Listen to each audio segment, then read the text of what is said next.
Becky Diamond is live at the Virginia Tech Satellite Campus. That's in Falls Church. She has that part of the story for us live. Good morning. Well, Virginia Tech officials facing criticism and many questions about their decision not to cancel classes after that first shooting incident occurred yesterday morning. People wondering whether more students would have been saved if that decision were different.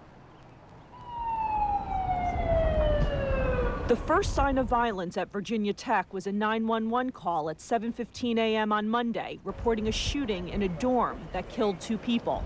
We concluded first that the incident in the Ambler Johnson was domestic in nature. In fact, we had some reason to think the shooter had left the campus. In fact, may have been leaving the state. The first email that went out warning students of trouble was not until 9:26 a.m., over 2 hours later. Some students upset with the lack of communication by university officials. When something like this happens, I mean, the first thing you want to do is just find out as much as you can about it. The email did not cancel classes or order students to stay put.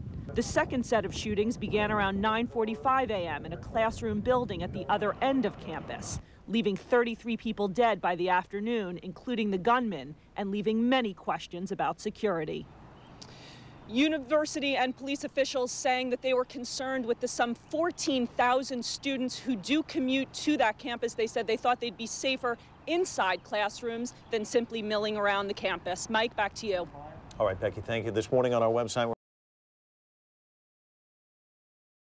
joins us now live from Centerville, Virginia, with more on that part of the story. Becky? Good afternoon, Mike. Well, we're standing in front of the house in Centerville, Virginia, of Rima Samaha. She was 18 years old. She was shot and killed yesterday. This is her house. Her parents are not here. According to neighbors, her parents tried to reach her desperately yesterday afternoon. For about 3 to 4 hours, they said her cell phone was continuously busy. Her parents feared the worst. They got in the car and drove to Virginia Tech. According to Rima's friends and neighbors, she was a beautiful, beautiful girl. She loved life. She enjoyed dancing. She was often in school musicals in nearby Westfield High School. Neighbors were just saying they felt they had just been with her for her high school graduation when she was talking about going to Virginia Tech. And these neighbors and close friends, people who've lived next door to her for many, many years. She was born in this town, according to neighbors, and was raised in this house since she was a child. So these people know her very well, and they all say that she loved performing in the school musicals and that she was really full of life, and she really enjoyed every moment, that she was always smiling. And they were all in tears talking about how tragic this is and how a life can change just like that. And of course, their hearts all went out to her family. I just remember her as a little girl. She must have been, I don't know, 4 or 5, like when we first moved in. I remember running down the street, this long brown hair and these big soulful brown eyes. Just a real cutie. As a mother, I'm grieving for them. My heart just aches for them. I just don't know how you recoup from something like this. It's so senseless and it's so sad.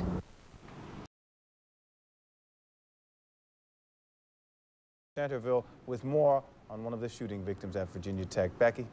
Good afternoon, Derek. Well, the gunman did not live far from one of his victims. The two actually went to high school together, though friends of the victim, 18-year-old Rima Samaha, say that the two did not know each other. In fact, these kids who went to Westfield High School say they didn't even know the shooter. He was a little bit older, and they just said they had no idea who he was. But he took the life of 18-year-old Rima Samaha yesterday. As her friends say, she was in French class, language she was studying as she was looking forward to traveling there this summer. Traveling abroad was something that this young woman loved to do. Friends and neighbors say she loved learning. She was thrilled about going to Virginia Tech, and she always had a smile on her face. She was an active soccer player, and she was on the dance team in high school. We went inside the home and spoke with some of her friends, and they told us how her family was doing. They all had been crying, obviously. They were so concerned because none of us, we'd been trying all day to get a hold of Rima. None of us could get a hold of her, and no one knew where she was. And they have a cousin down there, and he tried to find her. And all of us who knew kids at Tech asked, please go find her, but no one could find her. Still don't believe it now. It's so shocking to find out that like someone that I know could actually, like this could actually happen to someone like that. I just don't believe it. It can't happen.